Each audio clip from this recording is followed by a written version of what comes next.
Hello, আসসালামু আলাইকুম everyone. শুরু করতে যাচ্ছি হৃদয় জুড়ে শুধুই তুই। লিখেছেন আয়মন সিদ্দিকা উর্মি। এটা খেতে ইচ্ছে করছে, ওটা খেতে ইচ্ছে করছে, এইসবই বলবে আমি জানি। মায়ের কথা ঈশা কিছুটা বিরক্ত নিয়ে বলল, আম্মু তুমি চুপ থাকো তো, ননস্টপ বক বক করেই যাচ্ছ। বড় আম্মু, হ্যাঁ মা বল। আমাকে এক কাপ কড়া করে চা করে দাও তো। আমার জন্য না, ভাইয়ার জন্য। একটু কষ্ট করে বানিয়ে দিবে?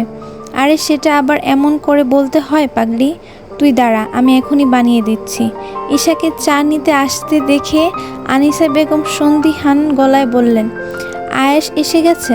আচ্ছা, সত্যি তুই আয়েশের জন্য চা নিয়ে যাচ্ছিস নাকি আয়েশের নাম করে তোর জন্য নিতে এসেছিস? হ্যাঁ, রুকসানা বেগম প্রতিবাদ করে বললেন, আহ আনিসা, তুমি শুধু শুধু বকো না তো মেয়েটাকে। ঈশা মিথ্যা বলবে কেন? খানিক বাদেই রুকসানা বেগম চা বানিয়ে ট্রাই সমেত চায়ের কাপটা ঈশার হাতে দিয়ে বললেন, এই নে মা, যা গিয়ে আয়েশকে দিয়ে আয়। ঈশা ট্রাইয়ের দিকে তাকিয়ে অবাক হয়ে বলল, এ কি বড় আম্মু, 2 কাপ দিয়েছো কেন চা? বারে, আয়েশের জন্য নিয়ে যাবে আর আমার মেয়েটা খাবে না, তাই 2 কাপ দিলাম। দুজনে বসে গল্প করতে করতে খাবি। এখন যা তো তাড়াতাড়ি, নয়তো ঠান্ডা হয়ে যাবে। রুকসানা বেগমের কথা শুনে ঈশা মুচকি হেসে কিচেন থেকে বেরিয়ে গেল। তারপর সোজা আয়েশের রুমের দিকে হাঁটা ধরল।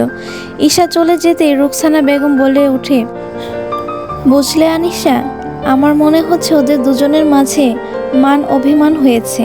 বিয়ে থেকে আসার পর থেকে আমি লক্ষ্য করছি আয়েশ আর ঈশার মধ্যে একটু দূরত্ব চলছে। হ্যাঁ ভাবি, আমিও লক্ষ্য করেছি সেটা, কিন্তু কি বিষয়ে মান অভিমান চলছে সেটাই তো বুঝতে পারছি না। আচ্ছা, আমি কি জিজ্ঞেস করব? না না, তুমি জিজ্ঞেস করো না। আমরা বড়রা এর মধ্যে ঢোকার দরকার নেই। ওদের সমস্যা ওরা নিজেরাই ঠিক করে নিবে। এটাও ঠিক। তাহলে আমরা না জানার ভান করে থাকি, কি বলো? এছাড়া আর কিছুই করার নেই। ছেলে মেয়ে দুটোকে নিয়ে আর পারি না। কোথায় আমরা ভাবছি ওদের এক করব, আর ওরা দেখছি দূরে দূরে হাঁটছে। এদিকে ঈশা আয়েশের রুমে দরজার কাছে এসে দাঁড়িয়ে আছে। ভিতরে ঢুকবে কি ঢুকবে না সেটাই হয়তো ভাবছে। আগে যখন তখন হুট করে ঢুকে গেলেও এখন কেন যেন আয়েশের কাছ থেকে পারমিশন নেওয়াটা ঈশার প্রয়োজন মনে হচ্ছে। তাই শেষমেশ গলা খাকড়ে দিয়ে বলে উঠল, ভাইয়া আসবো? আয়েশ সবে মাত্র ওয়াশরুম থেকে ফ্রেশ হয়ে বেরিয়ে ড্রেসিং টেবিলে আয়নার সামনে এসে দাঁড়িয়েছে। গায়ে একটা টি শার্ট আর একটা ট্রাউজার। হঠাৎ ঈশার কথায় দরজার দিকে তাকালো। ঈশাকে চায়ের ট্রাই নিয়ে দাঁড়িয়ে থাকতে দেখে একটু অবাকই হলো, কারণ অন্য সময় তো আয়েশ অফিস থেকে এসে ঈশাকে বলেও চায়ের জন্য পাঠানো যায় না, আর আজ কিনা না বলতে চা নিয়ে এসেছে। তবে বেশি সময় লাগলো না ব্যাপারটা আয়েশের বোধগম্য হতে, কেন ঈশা চা নিয়ে এসেছে। তবে আয়েশ গলবে না। ঈশার নেকা কান্নায় আজ কিছুতেই গলে যাবে না সে, কারণ ঈশারও তো বোঝা উচিত যে আয়েশেরও একটা ইমোশন আছে, ওরও একটা ফিলিংস আছে। আয়েশকে চুপ করে থাকতে দেখে ঈশা আবারও সেম কথা রিপিট করলো, ভাইয়া আসবো? না, আমার রুমে তোর আসার কোনো দরকার নাই। তোর জন্য চা এনেছিলাম ভাইয়া, ভিতরে না আসলে চা দিব কি করে? আমার লাগবে না চা, আর তোরও আসতে হবে না আমার রুমে। কিন্তু কেন ভাইয়া? কারণ হলো তোর ওই কথায় কথায় ভাইয়া বলাটা। তোর এই ভাইয়া বলাটা আমার জাস্ট অসহ্য লাগে। যদি ভাইয়া ভাইয়া না করে কথা বলতে পারিস তাহলে আয়। ঈশা মুচকি হেসে রুমে ঢুকলো। দুষ্টু হেসে বলল, জানিস ভাইয়া, আমার না তোকে ভাইয়া বলতে খুব ভালো লাগে। তুই তো আমার একমাত্র ভাইয়া। তোকে ভাইয়া না ডাকলে কাকে ভাইয়া ডাকবো বল ভাইয়া? ঈশা, মাথাটা এমনিতেই গরম আছে, তুই আরো গরম করে দিস না। মাথা গরম হয়ে গেলে আমি কি বলে দিব তার কোনো ঠিক নেই, তখন আবার আমাকেই দোষ দিবি। কেন এসেছিস সেটা বল, তারপর চলে যা। ঈশা চায়ের ট্রাইটা সেন্টার টেবিলের ওপর রেখে খাটে বসলো। তারপর পা দোলাতে দোলাতে বলল, তুই কি চোখে কম দেখিস নাকি রে ভাইয়া? তোর জন্য চা নিয়ে আসলাম আর তুই বলছিস কেন এসেছি? আয়েশ এতক্ষণ আয়নার সামনে দাঁড়িয়ে মাথার চুল ঠিক করতে করতে কথা বলছিল। এবার সে ঈশার কথা শুনে রাগী চোখে ঈশার দিকে তাকালো। ঈশা আয়েশের দিকে তাকিয়েছিল, তাই আয়েশের রাগী ফেসটা ওর চোখে পড়তে দেরি হলো না। এ মা ভাইয়া, তুই রাগ করেছিস কেন? আমি তো ঠিক কথা বললাম। আমি তো ঠিকই তোর জন্য চা নিয়ে এসেছি, তুই দেখছিস না? আয় ভাইয়া, তাড়াতাড়ি বস অ্যান্ড চাটা পান কর, নয়তো ঠান্ডা হয়ে যাবে। তোর চা তুই খা। রাগী কণ্ঠে কথাটা বলে আয়েশ ল্যাপটপ খুলে নিয়ে সোফায় বসে পড়ল। ঈশা কয়েক সেকেন্ড চুপ করে আয়েশকে ভালো করে লক্ষ্য করে তারপর বলল, ভাইয়া সত্যি কি চা খাবি না আজ? না, খাবো না। ভাইয়া, এত রেগে রেগে কথা বলছিস কেন? তাহলে এখানে বসে আছিস কেন?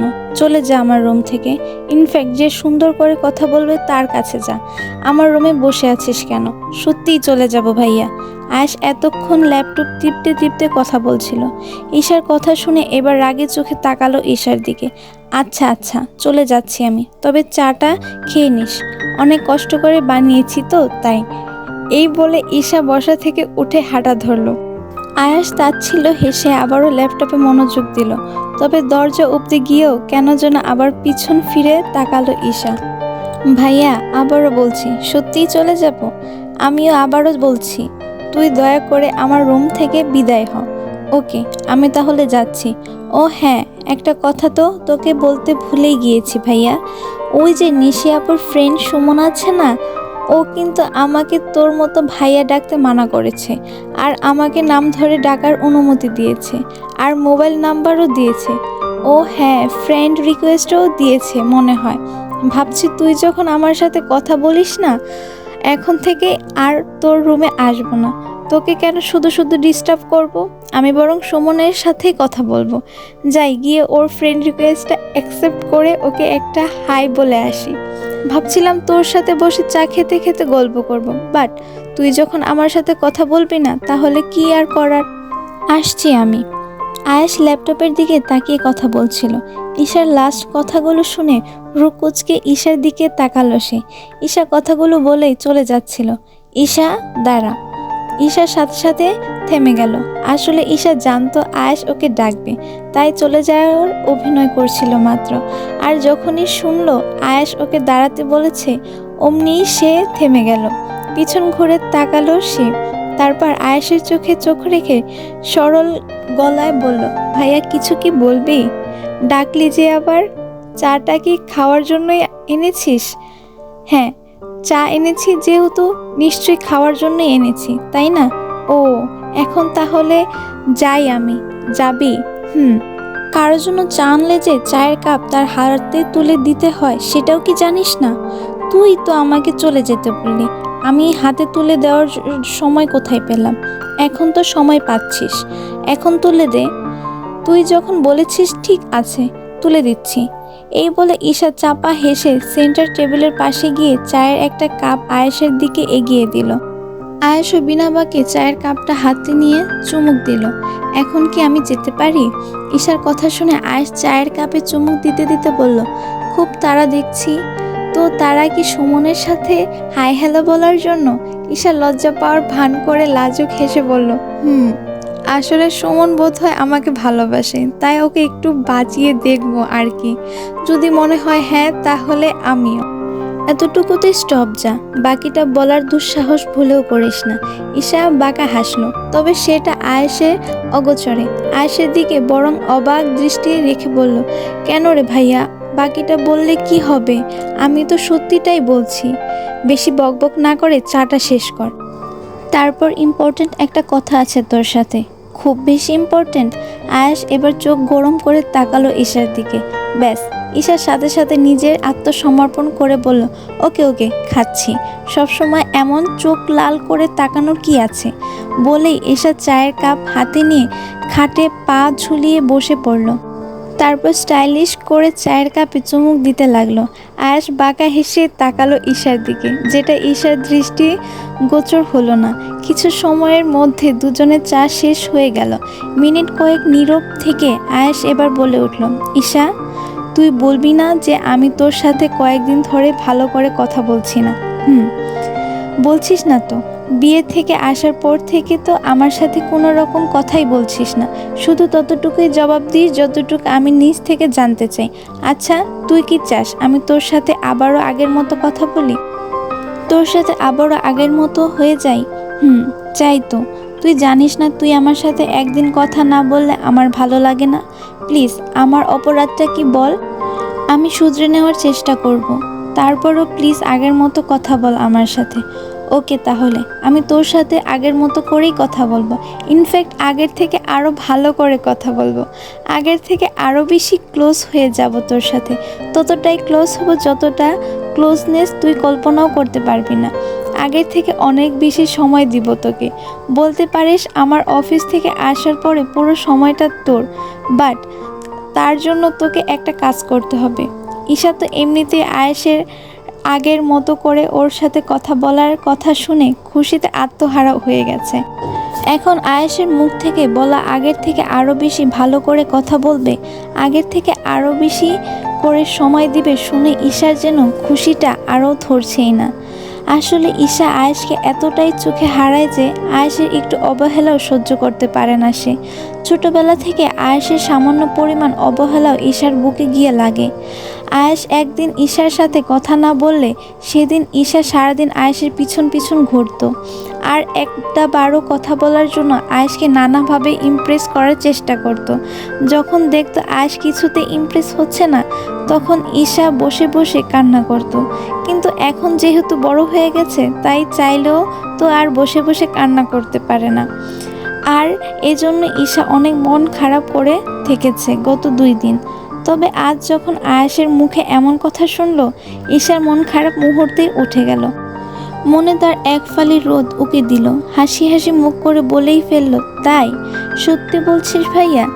আমাকে আগের থেকেও বেশি সময় দিবি আর আমার সাথে আগের মতো কথা বলবি? তার মানে এখন থেকে অনেকক্ষণ ধরে গল্প করতে পারবো তোর সাথে, তাই না? ওকে, তাহলে আমার কি করতে হবে বল? তুই যা করতে বলবে আমি সব করব। সত্যি যেটা করতে বলবো সেটা করবি? অফকোর্স করব। ভেবে বলছিস তো? আরে হ্যাঁ রে বাবা, আমি একদম ভেবে বলছি। তুই বরং কি করতে হবে সেটা বল। আচ্ছা ওয়েট। এই বলে আয়েশ ওকে আলমারি থেকে একটা পেপার বের করলো। তবে কিসের পেপার সেটা ঈশার অজানা। আয়েশ পেপারটা নিয়ে ঈশার মুখোমুখি খাটে বসলো। তারপর ঈশার দিকে একটা কলম সহ কাগজটা বাড়িয়ে দিয়ে বলল, নে, এটাতে সাইন করে দে। ঈশা অবাক হয়ে আয়েশের দিকে তাকালো, অবাক কণ্ঠে বলল, ভাইয়া এটা কিসের পেপার? আর আমি বা এতে সাইন করব কেন? তুই যাতে আমাকে আর ভাইয়া বলতে না পারিস সেটার একটা চুক্তিপত্র, রেজিস্ট্রি পেপার। মানে? না মানে ওই যে তোকে বলেছিলাম না, যদি আমাকে আগের মতো করে ফিরে পেতে চাস তাহলে তোকে একটা কাজ করতে হবে। এইটাই হলো সেই কাজ। এই পেপারে সাইন করাই হলো তোর সেই কাজ। ঈশা একবার আয়েশের হাতের পেপারটার দিকে তাকিয়ে আবারও আয়েশের দিকে তাকালো, অবাক কণ্ঠে বলল, এটাতে কি লেখা আছে? এই পেপারটাতে? এই পেপারটাতে কি লেখা আছে? আগে সাইন কর, তারপর বলছি। না, আগে বল কি লেখা আছে পেপারটাতে, তারপর আমি সাইন করব। আচ্ছা, বাই এনি চান্স তুই কি আমার প্রপার্টি সব তোর নামে করে নিতে চাচ্ছিস না তো ভাইয়া? ধরে নে তাই। তবে তোর প্রপার্টি আমার নামে করব না, বরং আমার প্রপার্টি চূড়ান্তভাবে আমার করে নিব। এখন ঝটপট সাইনটা করে দে তো। তুই কিন্তু বলিসনি ওটাতে কি লেখা আছে। বল না ভাইয়া, এই পেপারে কি লেখা আছে? আচ্ছা, তোর বলতে হবে না, আমাকে দে, আমি নিজেই পড়ে দেখি এটাতে কি লেখা আছে। এদিকে দে তো পেপারটা। কথাগুলো বলে ঈশা যেই না আয়েশের দিকে কাগজটা নেওয়ার জন্য হাত বাড়ালো, অমনি আয়েশ কাগজটা পিছনে নিয়ে গেল। উফ, তোর এটা পড়তে হবে না। তুই পড়তে পারবি না এটা। ধরে নে এই পেপারটা না পড়ে সাইন করাও তোর জন্য একটা কাজ। সো এটা না পড়ে তোকে সাইন করতে হবে। এ কি ভাইয়া, পেপারটা আমি পড়তে পারবো না কেন? পেপারটা যদি আমি না পড়ি তাহলে বুঝবো কি করে এটা কিসের পেপার আর আমি কিসের সাইন করছি? আচ্ছা লিসেন, আমি বলছি তোকে এই পেপারে কি লেখা আছে। বল তাহলে। এই পেপারটাতে কয়েকটা শর্ত লেখা আছে, অর্থাৎ এই পেপারে সাইন করবি মানে হলো তুই পেপারে থাকা আমার সব শর্তে রাজি আছিস। তবে শর্তগুলোর মধ্যে 1 নম্বরে যেই শর্তটা আছে সেটা হলো এখন থেকে তুই আমার সব কথা শুনবি। ইনফ্যাক্ট আমি যাই বলবো তুই সব কিছু বিনা বাক্যে মেনে নিবি। আর 2য় নম্বর শর্তটা হলো তুই আমার কোনো কাজে বাধা দিতে পারবি না। কোনো কাজে বাধা দিতে পারবি না মানে কোনো কাজেই না। ইনফ্যাক্ট তোর সাথে কিছু করলেও বাধা দিতে পারবি না।